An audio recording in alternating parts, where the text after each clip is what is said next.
আমার রাজপুত্র আজকে পঙ্খিরাজ ঘোড়ায় চড়েছে। হ্যাঁ, সকালবেলা তাকে ঘুম থেকে ডেকেছি পড়াশোনা করার জন্য। ব্রাশ করতে করতে বেলকুনিতে যেই না গিয়েছে, দেখেছে একটা ঘোড়াওয়ালা এসেছে।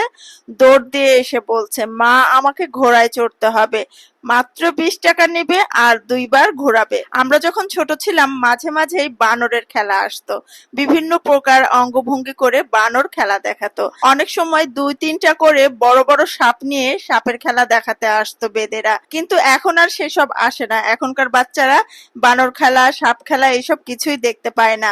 তো যেহেতু ঘোড়াওয়ালা এসেছে, ঘোড়াতে চড়াচ্ছে সবাইকে, তো আমার ছেলে চড়তে চাইলো, আমি সাথে সাথে রাজি হয়ে গেলাম। আর ঘোড়াওয়ালাটা খুব সকাল সকাল এসেছিল, তাই রাস্তায় তেমন একটা ভিড় ছিল না, তাই বাচ্চারা উঠে খুব মজা পেয়েছে।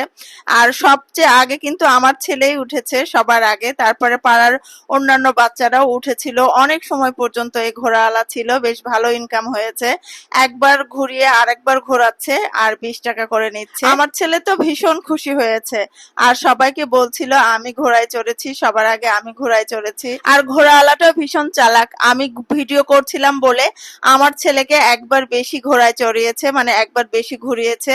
তারপরে ওনার বাড়ি কোথায়, কোথায় থেকে এসেছে আমি সব ভালোভাবে ওনার কাছ থেকে শুনলাম। আমার রাজপুত্রের ঘোড়ায় চড়ার ভিডিওটি কেমন লাগলো অবশ্যই কমেন্টে জানাবেন। ধন্যবাদ।